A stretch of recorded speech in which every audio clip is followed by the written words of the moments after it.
হে তরুণ যুবকেরা, হে আমার বন্ধুরা, শুনে রেখে দিন বাবা, জেনে রেখে দেন।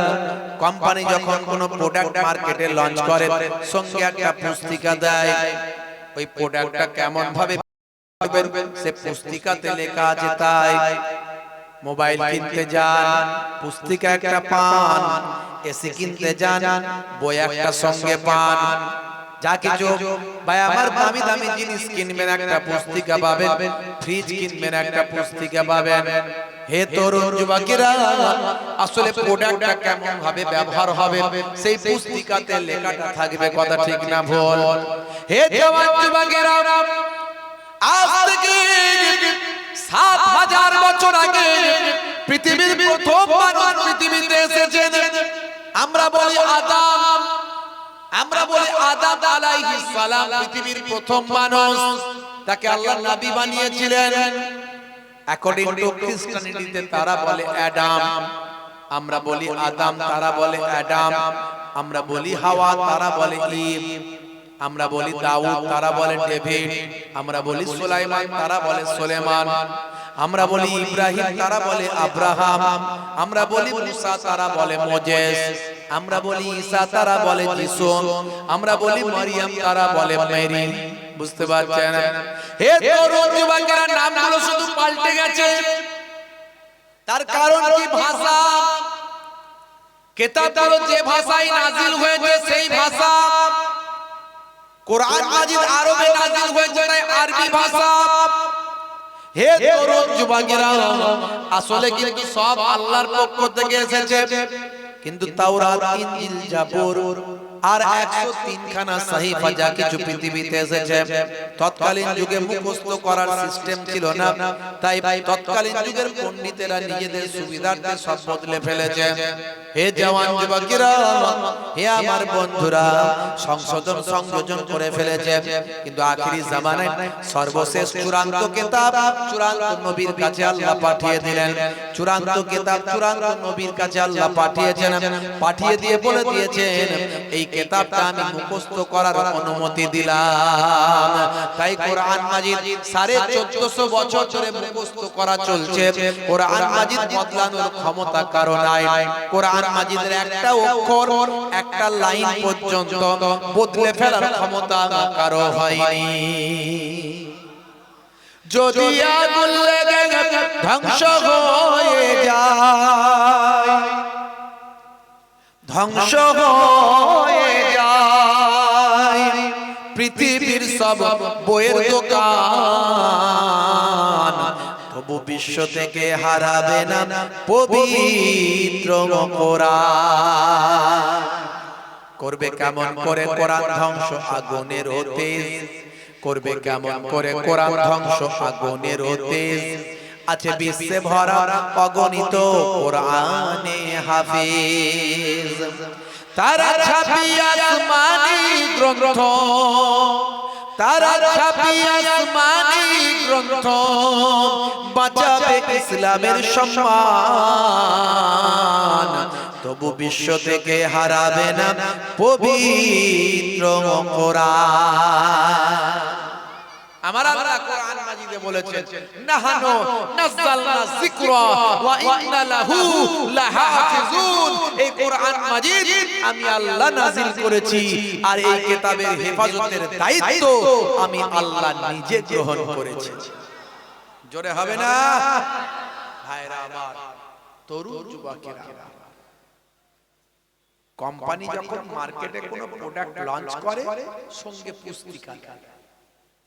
আজ থেকে ৭,০০০ বছর আগে আমার আল্লাহ পৃথিবীর বুকে প্রথম মানুষকে আল্লাহ লঞ্চ করলেন। প্রথম মানুষ হযরতে আদম আলাইহিস সালাম জোড়ায় জোড়ায় তার সন্তান দিতে লাগলেন। এই জোড়া সন্তানের সঙ্গে ওই জোড়ার সন্তানের বিবাহ আল্লাহর হুকুম হলো। পুস্তক দিলেন সাহিফা। ইব্রাহিম নবীর জামানা এলো, পুস্তক দিলেন সাহিফা, ছোট কিতাব। বুঝতে পারছেন? ঈসা নবীর সময় ইনজিল শরীফ, মুসা নবীর সময় তাওরাত শরীফ, দাউদ নবীর সময় জাবুর শরীফ। 104 খানা কিতাব আমাদের নবীর সমাতে সর্বশেষ চূড়ান্ত গ্রন্থ, চূড়ান্ত কিতাব, সর্বশ্রেষ্ঠ কিতাব। আগের কিতাবে যা ছিল সব এতে ঢুকিয়ে দিলেন, দিয়ে বললেন আগের গুলোতে বিকৃত করেছে ওগুলোকে বাতিল করা হলো, আর ওগুলোতে যা দিয়েছিলাম এতে সব ঢুকিয়ে দিলাম, এটা বললি সবগুলো পড়া হলো, আর এটা আর বদলাতে কেউ পারবে না, মুখস্থ করার অনুমতি দেয়া হলো। চূড়ান্ত কিতাব আল কোরআন, সেটা আপনার আমার জন্য সংবিধান করে দেয়া হলো। হে তরুণ যুবকেরা, হে আমার বন্ধুরা,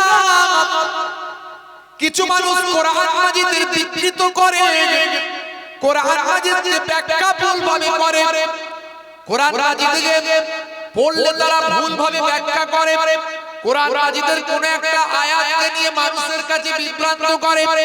হে তরুণ যুবকেরা, কিন্তু কোরআন মাজিদ দীর্ঘ 23 বছর ধরে অবতীর্ণ হয়েছে, স্থান কাল পাত্র বিশেষে দীর্ঘ 23 বছর ধরে কোরআন মাজিদ এসেছে।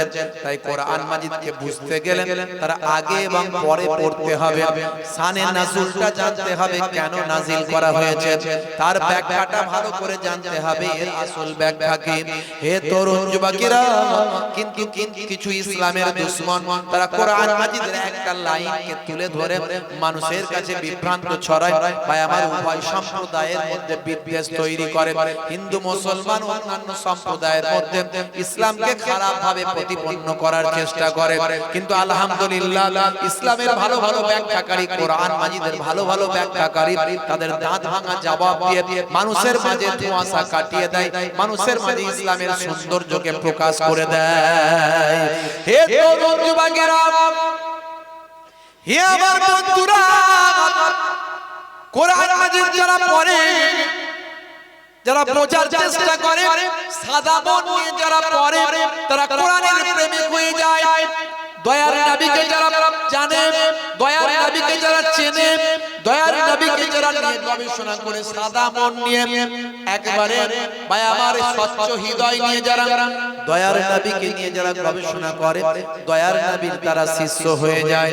বন্ধুরা আমার, তরুণ যুবকেরা, তার প্রমাণ পৃথিবীর বুকে বড় বড় ওয়াতার পণ্ডিতের নাম আমি বলেছি, তারা আজকে বিশ্ব নবীর শিষ্য, দয়ার নবীর শিষ্য, তারা আজকে কোরআন মাজিদের ভক্ত হয়েছে। বাবা, হে তরুণ যুবকেরা, পৃথিবীর বড় বড় বিজ্ঞানী, বড় বড় ওয়াতার, বড় বড় পণ্ডিত, কেসিয়াস গেলে Tyson, Hanuman, Gary Miller, Jennifer থেকে শুরু করে মাইকেল জ্যাকসন থেকে শুরু করে মিস্টার টিউ ডেভিস থেকে শুরু করে মিস্টার ব্রেইন পর্যন্ত পৃথিবীর বড় বড় বিজ্ঞানী, নায়ক, গায়ক, খেলোয়াড়, প্লেয়ার আজকে দয়ার নবীর শিষ্য হয়েছে।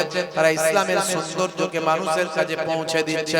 হে জওয়ান যুবকেরা, হে আমার বন্ধুরা, কোরআন মাজিদ আল্লাহর মনোনীত গ্রন্থ, আল্লাহর মনোনীত কিতাব। পৃথিবীর বুকে যত কিতাব এসেছে, রাইটারের নাম আছে, যত কিতাব লিপিবদ্ধ করা হয়েছে রাইটারের নাম আছে, এক্সেপ্ট কোরআন মাজিদ। কোরআন মাজিদ এমন একটা কিতাব যে কিতাবের কোনো রাইটারের নাম নাই। তার কারণটা হলো পৃথিবীর কোনো মানুষের লেখা নয়, তাই রাইটারের নাম নয়। কোরআন মাজিদ স্বয়ং আমার আল্লাহর পক্ষ থেকে লিপিবদ্ধ হয়ে পৃথিবীতে এসেছে। তাই আমার আল্লাহ বলেছেন, হে দুনিয়ার মানুষ শুনে রেখে দাও, যদি তোমরা মনে করো কোরআন মাজিদ কোনো মানুষের তৈরি করা, তাহলে সেই কোরআন মাজিদের আয়াতের মতো সূরার মতো একটা সূরা তোমরা তৈরি করে দেখাও। ওয়াইন কুনতুম ফি রাইবিন মিম্মা নাযালনা আলা আবদিনা ফাতু বিসূরাতিন মিন মিসলি ওয়াদউ শুহাদাকুম মিন দুনিল্লাহি ইন কুনতুম সাদিকিন। হে দুনিয়ার মানুষ, তোমরা কোরআনের সূরার মতো একটা সূরা তৈরি করে দেখাও। হে জওয়ান যুবকেরা, কিন্তু না, আজ 1450 বছর ধরে পৃথিবীর বুকে যারা চ্যালেঞ্জ গ্রহণ করে করেছিল, তারা পরাজিত হয়েছে, হেরে গেছে। কোরআনের সূরার মতো সূরা তো দূরের কথা, একটা আয়াত তৈরি করে পৃথিবীর মানুষের কাছে দেখাতে তারা পারেনি। শুধু তাই নয়, কোরআন মাজিদকে আমার আল্লাহ এমন অলৌকিকত্ব দান করলেন, 1450 বছর আগে কোরআন মাজিদে যা লিপিবদ্ধ হলো, আজকের যুগে সব বিজ্ঞান আর বাস্তবতায় পরিণত হলো। যত বিজ্ঞানের ডেভেলপমেন্ট হচ্ছে, যত বিজ্ঞানের উন্নতি হচ্ছে, তত মানুষের কোরআন মাজিদ বোঝা তত সহজ হয়ে যাচ্ছে। আমি অনেক উদাহরণ দিয়েছি, বেশি উদাহরণে যাব না। কোরআন সত্য, নবী সত্য, এটা বোঝাতে গিয়ে আমি আপনাকে এই কথাগুলো বলছি। কেন বলছি এত কথা? ভাইরা আমার, দুই সমুদ্রের কথা আমি এর আগে বলেছি আপনাদের মাঝখানে, ইন্টারনেটে আছে, দেখবেন, তথ্য দিয়েছি। কে আবিষ্কার করেছে, কিভাবে কি করেছে, মিস্টার জ্যাক ভি কোস্টা থিওরির কথা আমি বলেছি। সম্ভবত 1942 সালে কোস্টা থিওরি আবিষ্কার হয়েছে। দুই সমুদ্রের পানি নিয়ে গবেষণা হয়েছে। আমি বলেছি এই দুই সমুদ্রের কথা মানুষ আগে জানতো না। দুই সমুদ্রের কথা মানুষ, দুই সমুদ্রের পানি আপনারা দেখেছেন, ইন্টারনেটে দেখেছেন না, ভিডিওতে? হ্যাঁ, দুটো সমুদ্রের পানি একসঙ্গে মিলেমিশে একাকার হয়ে গেছে, কিন্তু তাদের কালার আলাদা আলাদা, রং আলাদা, টেস্ট আলাদা, বৈশিষ্ট্য আলাদা, কিন্তু পানিটা মিশে এক। এই পার থেকে জাহাজ ওই পারে চলে যাচ্ছে পানির উপর দিয়ে, দুটো সমুদ্রের পানি একসঙ্গে মিলিত হয়েছে। এটা মানুষ জেনেছে 1942 সালে কোস্টা থিওরির মাধ্যমে। তার আগে মানুষ জানতো না যে পৃথিবীতে দুটো সমুদ্রের পানি একসঙ্গে মিলেমিশে একাকার হয়েছে। অথচ আজকে যেটা গবেষণায় ধরা পড়লো, 1450 বছর আগে আল্লাহর কোরআন সেটা আগেই ঘোষণা করে দিল। সূরা রহমান খুলুন, ওলামারা আছে, হাফেজ সাহেবরা, মাওলানা সাহেবরা আছে, জিজ্ঞাসা করুন। আমার আল্লাহ বলছেন, মারাজাল বাহরাইনি ইয়ালতাকিয়ান বাইনাহুমা বারযাখুন লা ইয়াবগিয়ান ফাবিআইয়ি আলাই রাব্বিকুমা তুকাজ্জিবান। 1450 বছর আগে আল্লাহর কোরআন বলছে, মারাজাল বাহরাইনি ইয়ালতাকিয়ান। বাহরুন মানে হচ্ছে সমুদ্র, বাহরাইনি হচ্ছে দ্বিবচন, তাসনিয়া। ভাই আমার, এটা হচ্ছে দ্বিবচন, দুটো সমুদ্র। ইয়ালতাকিয়ান, তারা মুলাকাত করেছে, তারা মিলিত হয়েছে। বাইনাহুমা বারযাখুন লা ইয়াবগিয়ান, কিন্তু তাদের দুজনের মাঝখানে, দুটো সমুদ্রের মাঝখানে তারা একাকার হয়েছে বটে, কিন্তু তাদের মাঝখানে আমি একটা কুদরতি আবরণ দান করে দিয়েছি, যাতে তাদের কালার আলাদা আলাদা, রং আলাদা আলাদা, বৈশিষ্ট্য আলাদা। বুঝতে পারছেন? সমুদ্রের গুণ আলাদা, কিন্তু তারা একসঙ্গে মিলেমিশে ফেড হয়ে যায়। দুই ধরনের রং আপনি পানিতে দেবেন, পানিতে যদি দুই ধরনের রং দেন, দেখবেন রং দুটোই বদলে গেছে, রং আর আগের মতো নাই, দুটোই পাল্টে গেছে। কিন্তু সমুদ্রের কালার একই আছে, আজও আছে। ইন্টারনেটে ভিডিওতে আপনারা অনেকে দেখেছেন। কারা কারা দেখেছেন একটু হাত তুলে দেখান তো দেখি। এত মানুষ দেখেছে দুই সমুদ্রের পানির উপর দিয়ে জাহাজ যাচ্ছে।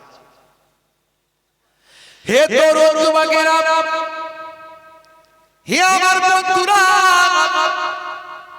শুনে রেখে দিন বাবা, জেনে রেখে দিন।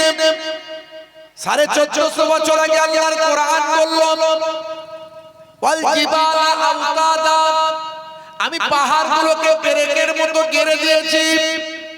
1450 বছর আগে আল্লাহ বলেছেন, আমরা যে পেরেকগুলো গাড়ি, পেরেকের মাথাটা একটুখানি বেরিয়ে থাকে, বাকি সবটাই নিচে, অর্থাৎ পেরেককে ঠুকে নিচের দিকে পাঠিয়ে দেওয়া হয়। আল্লাহর কোরআনের কথাকে যদি ব্যাখ্যা করা হয় আজকের বাস্তবের সঙ্গে মিলে যায়।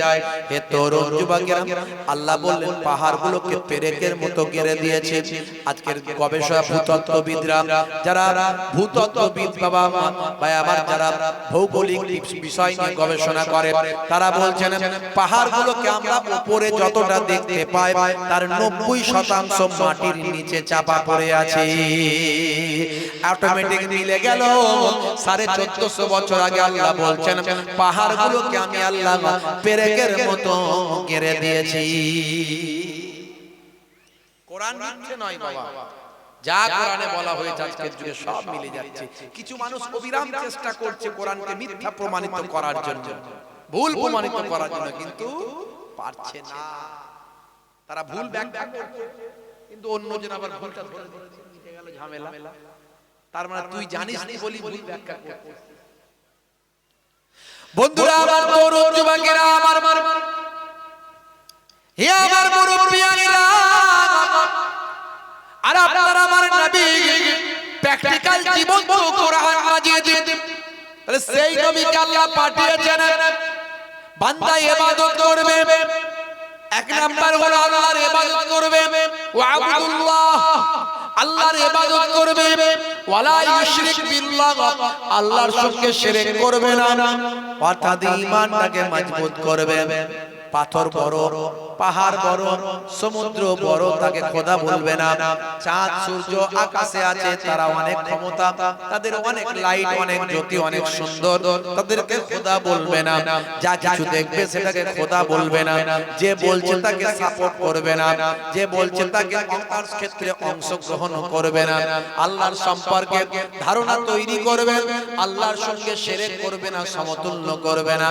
আমানতু বিল্লাহি ওয়া মালাইকাতিহি ওয়া কুতুবিহি ওয়া রুসুলিহি ওয়াল ইয়াউমিল আখির ওয়াল কদরি খাইরিহি ওয়া শাররিহি মিনাল্লাহি তাআলা ওয়াল বাসি বাদাল মাউত। আল্লাহকে বিশ্বাস, নবীকে বিশ্বাস, নবীদের বিশ্বাস, ফেরেশতাদের বিশ্বাস, আসমানি কিতাব সমূহের উপর বিশ্বাস, কিয়ামতের ভাগ্যে ভালো মন্দ যা কিছু হয় সব আল্লাহর কাছ থেকে হয় বিশ্বাস। কিয়ামতের দিন বিশ্বাস করতে হবে। এই এত কিছু যদি বিশ্বাস করে তবে তার ঈমানটা মজবুত আছে, তবে তাকে মুসলমান বলা হয়। এখন একটা নতুন দল বেরিয়েছে, আপনারা সবাই জানেন, এই কিছু বছর থেকে শোনা যাচ্ছে। সেই দলের কিছু বড় বড় মাওলানা বেরিয়েছে, তারা পড়াশোনা করেছে ঠিকই, মানে মাওলানা ঠিকই হয়েছে,